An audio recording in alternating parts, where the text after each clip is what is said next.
అనారోగ్యం, ఉద్యోగం, వ్యాపారం అప్పులతో బాధపడుతున్నారా? వెంటనే జేకేఆర్ గురువు గారికి కాల్ చేసి అపాయింట్మెంట్ తీసుకోండి.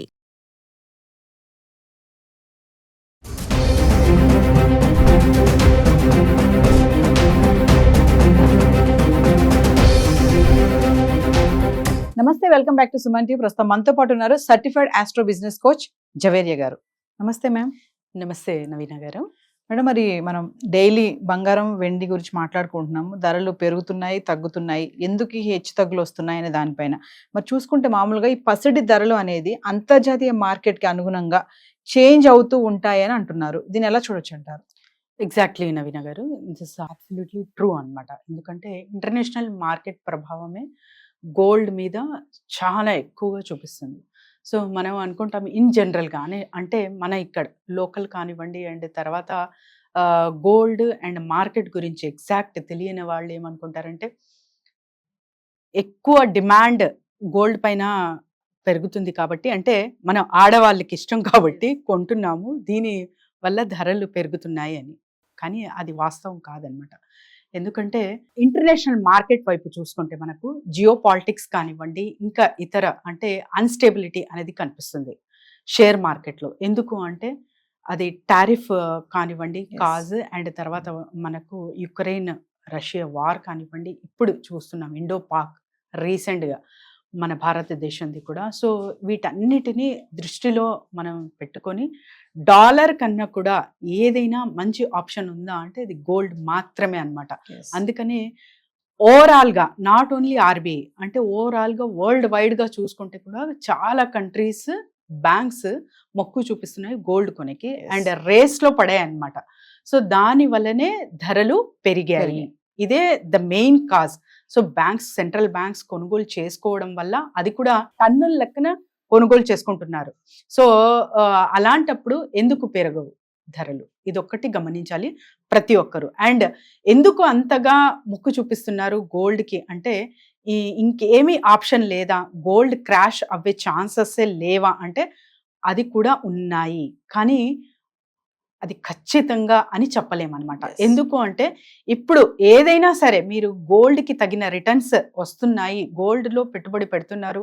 ఫర్ ఎగ్జాంపుల్ ఒక 13% ఆర్ 15% గోల్డ్లో పెడితే నాకు వస్తుంది కంపేర్ టు అదర్ అనుకుంటే కూడా చాలా మంచి బెనిఫిట్ వస్తుంది. అంటే అంతే సేమ్ రిటర్న్స్ మీరు ఇంకొక కమాడిటీ కానివ్వండి, బ్యాంక్స్ కానివ్వండి, సో పాలసీస్ కానివ్వండి, వాటి మీద ఇస్తున్నారు అంటే అప్పుడు క్రాష్ అయ్యే ఛాన్సెస్ ఉంటాయి. సో ఎప్పుడైనా కూడా మనకు ఒక వస్తువు డిమాండ్ పెరుగుతుంది అంటే ఆ డిమాండ్ పెరుగుతున్న వస్తువు మనకు లభిస్తుందా, స్కేర్సిటీ ఉందా అనేది చాలా చాలా ఇంపార్టెంట్. ఎందుకంటే yellow metal is limited. So limited resource ఎప్పుడైతే ఉంటుందో స్కేర్సిటీ అనేది ఖచ్చితంగా వస్తుంది ఫ్యూచర్లో. సో అందుకని దీని ధర అనేది పెరగడం జరుగుతుంది అన్నమాట. సో కంపేర్ టు డాలర్ ఏదైనా స్థిరంగా ఉందా అంటే ఖచ్చితంగా అది గోల్డే అనుకోవచ్చు మనం. సో ఇంతకు ముందు కూడా మాట్లాడుకున్నాం కదా, 5 decades బిఫోర్, 5 decades ఆఫ్టర్ కూడా గోల్డ్నే ప్రాధాన్యత ఎక్కువ ఇస్తారు, నమ్ముతారు అండ్ అది అంతే ఫలితం కూడా ఇస్తుంది నవీన గారు. అంటే కంపేర్ టు ఇప్పుడు మనం వెండి కూడా చూసుకుంటే జవేరియా గారు, వెండి బంగారం ఈ రెండు కూడా మార్పులు వస్తున్నాయి. ఈ ప్రైసెస్ లో కానీ చూసుకుంటే ధరల్లో మనకి హెచ్చు తగ్గులు చూస్తూనే ఉన్నాం కదా. వెండికి ఎందుకు తగ్గుతుంది అంటారు? వెండి ఎందుకు తగ్గుతుంది కంపేర్ టు గోల్డ్? వెండి కూడా తగ్గుతుంది కదా. తగ్గుతుంది ఎందుకు అన్నారు మీరు? తగ్గుతుంది అంటే మినిమం అంటే అప్స్ అండ్ డౌన్స్ అనేది చూస్తూ ఉంటాము. ఫ్లక్చుయేషన్ ఇన్ స్మాల్ రేషియో అవుతుంది, కానీ ఎక్కువ తగ్గడం కూడా చూడలేదు, మినిమం అయితే చూస్తున్నాం ఇక్కడ. వెండి ఎందుకు తగ్గుతుంది అంటే గోల్డ్ ఎప్పుడైతే పెరుగుతుందో so almost all concentration focus మొత్తం గోల్డ్ పైన ఉంటుంది.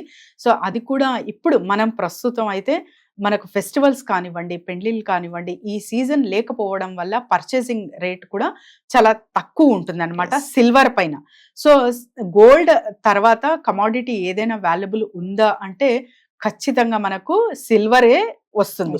సో సిల్వర్ పైన గోల్డ్ పైన ఎక్కువ అంటే మినిమంగా మనం చూసుకుంటే ఇక్కడ తగ్గడం జరిగింది, కానీ వాస్తవంగా ఇది చాలా వరకు తగ్గింది అనలేము. ఒకసారి జవేరియా గారు, మరి నిన్నటికి ఈ రోజుకి ఎంత తగ్గింది, ఒక డిఫరెన్షియేషన్ ఏంటి అనేది మనం చార్ట్ ఒకసారి చూద్దామా? అబ్సల్యూట్లీ నవీన గారు, కొద్దో గొప్ప ఇక్కడ మైనర్ అయితే చేంజెస్ చూడొచ్చు. మరి చార్ట్ చూసి ఎగ్జాక్ట్ ఎంత తగ్గింది ఎవరెవరు కొనొచ్చు అండ్ అసలు కొనొచ్చా లేదా ఇవన్నీ Yes. వివరాల్లోకి వెళ్దాం. ఈ రోజు 24 క్యారెట్స్ గోల్డ్ చూసుకుంటే నవీన గారు మైనర్ చేంజ్ అంటే 180 రూపీస్ పర్ గ్రామ్ అయితే తగ్గడం జరిగింది. నిన్నటి రేట్ చూసుకుంటే మనకు 9,868 rupees, now 9,688 rupees. So 860 rupees నిన్న ఉంటే ఈ రోజు 680 రూపీస్కి వచ్చింది అనమాట. అంటే 180 రూపీస్ పర్ గ్రామ్ కి తగ్గింది. అంటే ఆల్మోస్ట్ ఆల్ ఒక తులం పైన 1800 తగ్గడం జరిగింది. ఇది మంచిగా అంటే ఇట్స్ ఎ గుడ్ న్యూస్ అనుకోవచ్చు. అండ్ 22 క్యారెట్స్ ఎలా ఉంది అని ఒక్కసారి గమనిస్తే మనం 160 రూపీస్ తగ్గడం జరిగింది పర్ గ్రామ్ పైన.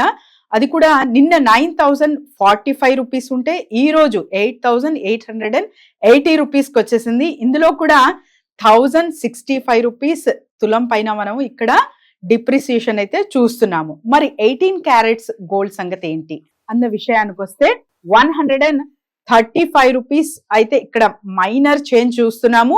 అది కూడా గ్రామ్ 7,266 800 క్యారెట్స్ కి అవైలబుల్ ఉంది నవీన గారు. సో మీరు సిల్వర్ రేట్ కూడా అడిగారనమాట. సో ఇక్కడ సిల్వర్ ప్రైజెస్ చూసుకుంటే నవీన గారు మైనర్ అన్నాను కదా నేను, జస్ట్ 2 రూపీస్ మాత్రమే తగ్గడం జరిగింది. సో గ్రామ్ లెక్కన చూసుకుంటే మనకు నిన్న 111 ఉండింది, ఈ రోజు 109 రూపీస్. అంటే ఆల్మోస్ట్ 2,000 రూపీస్ అయితే తగ్గడం జరిగింది. అంటే శుభవార్తే అనుకోవచ్చు. సిల్వర్ ఎవరైతే పర్చేస్ చేయాలనుకుంటున్నారో మ్యారేజెస్ కానివ్వండి, ఇన్వెస్ట్మెంట్ పర్పస్ కానివ్వండి, వాళ్ళు ఇప్పుడు పర్చేస్ చేయొచ్చు. ఎగ్జాక్ట్లీ అంటే హైదరాబాద్ సంబంధించిన రేట్సే ఎక్కువ మాక్సిమం చెప్తున్నాం ఇక్కడ. ఎందుకంటే రెండు తెలుగు రాష్ట్రాల్లో ఎక్కువ ప్రాధాన్యత హైదరాబాద్ నుంచి కొనుగోలు చేస్తూ ఉంటారు. డిజైన్స్ కానివ్వండి అండ్ తర్వాత ఇక్కడే చాలా ఎక్కువ డిమాండ్ ఉంటుందన్నమాట. సో అందుకని మనం ఎస్పెషలీ హైదరాబాద్దే ఎక్కువ ఇక్కడ ప్రజెంట్ చూపిస్తున్నాము రేట్స్. అయితే ఈ టైంలో జవేరియా గారు మరి బంగారం పైన ఇన్వెస్ట్మెంట్ చేయడం అనేది ఎంతవరకు కరెక్ట్ అంటారు? అంటే ఇన్వెస్టర్స్ కూడా చూస్తూ ఉంటారు, మీరు అన్నారు కదా ఇంపార్టెన్స్ అంటే స్టాక్ మార్కెట్ ఉన్నాయి, మ్యూచువల్ ఫండ్స్ ఇవన్నీ ఉన్నాయి, కానీ బంగారం అనేది అందులో ఇన్వెస్ట్మెంట్ చేస్తే మనకి రిటర్న్స్ అనేవి బాగా వస్తాయని చాలా వీడియో చెప్పుకున్నాం మనం. సో ఈ టైంలో మరి హెచ్చు తగ్గులు అవుతున్నటువంటి ఈ టైంలో ఇన్వెస్ట్మెంట్ చేయడం ఎంతవరకు కరెక్ట్ అంటారు? ఇన్వెస్ట్మెంట్ చేయొచ్చు నవీన గారు. పార్షియల్ అమౌంట్ అంటారు నేను. అంటే మన దగ్గర ఒక 100 రూపీస్ ఉందంటే టోటల్ 100 రూపీస్ తీసుకెళ్లి బంగారం మీదే పెట్టేయకండి ఎవరైనా సరే. సో దేనికి ఎక్కువ అంటే మనకు నీడ్ అనేది ఉంటుంది అండ్ తర్వాత ఒకటి సేవింగ్ పర్పస్ ఉంటుంది, ఇంకొకటి ఇన్వెస్ట్మెంట్ పర్పస్ ఉంటుంది. సో వేటిలో ఎక్కువ పెట్టాలనుకుంటున్నారు మీరు? మీ నీడ్స్ అంతా కంప్లీట్ అవ్వి తర్వాత మీరు కావాల్సిన పర్పసెస్ కంప్లీట్ అవ్వి ఇన్వెస్ట్మెంట్కి పెట్టగలరా? సేవింగ్ అంతా కంప్లీట్ అవ్వి పెడుతున్నారా, లేక జస్ట్ నాకు ఇష్టం లేదు పెరుగుతుంది అనే ఒక ర్యాట్ రేస్ లో పెడుతున్నారా అనేది ఎవరికి వాళ్ళు ఫస్ట్ చెక్ చేసుకోవాలి. సో ర్యాట్ రేస్ త్రూ వెళ్తున్నారు మీరు అంటే ఖచ్చితంగా ఇక్కడ ఆగాల్సిన విషయం ప్రతి ఒక్కరికి ఉంటుందన్నమాట.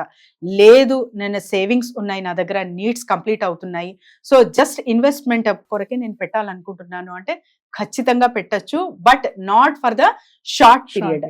ఎప్పుడైనా కూడా మీరు లాంగ్ టర్మ్ గా ఆలోచించి పెడుతున్నారు అంటే ఖచ్చితంగా మంచి ఫలితాలు అయితే చూస్తారు. థ్యాంక్ యూ థ్యాంక్ యూ నవీన గారు.